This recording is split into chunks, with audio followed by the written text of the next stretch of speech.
thing is knowledge.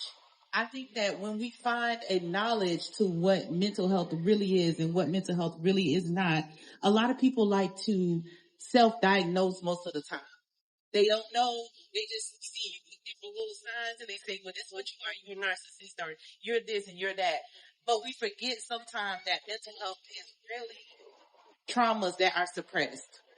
And so they exploit into those different mental health and just know it's okay. It's okay. People are embarrassed when they have mental health issues or when they're dealing with mental health. But you don't have to be embarrassed because there are people that really understand. A lot of times I tell people the people that don't understand are the people that don't know what mental health is. They really don't know what mental health is. They don't know how hard it is to get up in the morning time. They don't know how hard it is to do daily or weekly activities. They don't understand. And so when you're dealing with mental health, it's okay. There are people that will keep your secret until you decide I'm ready to be open about it. But the goal is to be able to thrive through life and to be able to live normally. And so not saying that you're not normal because you have mental health, but there's a block. There is definitely a block, but the block doesn't have to be there because you have the ability to change it and it's okay. So my biggest thing is it's okay.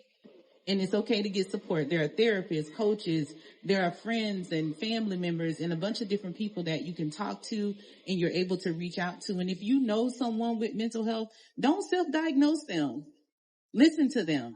Because a lot of times people are not listening to them because we're running around saying stuff like, oh, you crazy.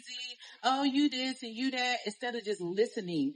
And when you really listen to them, you'll see that they're having a battle, but nobody is ever listening.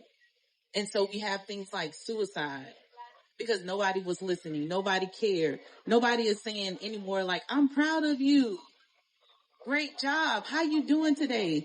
People call you on the phone and they instantly ask you for something. They don't say nothing about like, how you doing? Where you at mentally? They don't know that you just took 3 hours to get out of bed. They don't know that you haven't eaten in 3 or 4 days because you can't get your mind. They don't know that. And it's okay to tell people when they call you or when they're talking to you crazy, I don't want to talk to you. That's okay. The thing is that we're no longer honest with ourselves and we're no longer honest with people. And it's okay to be honest. It's okay to say, I'm not well. It's okay to say, I'm not strong. We grow up in a society that tells us that we have to wake up and be strong every day and we don't. You have schizophrenia, maybe you don't have those things, but maybe the fact that all these bills are piling down on you is causing you to feel like something is wrong. It was that you haven't dealt with. What people forget and maybe they don't know. What they don't know is that traumas go from generation to generation. If your mom dealt with a trauma and she suppressed it, guess what? You were in her womb and now you're dealing with that trauma. You're trying to figure out like, why am I, what? No. You have to be able to speak. It's okay. I appreciate y'all. I thank y'all.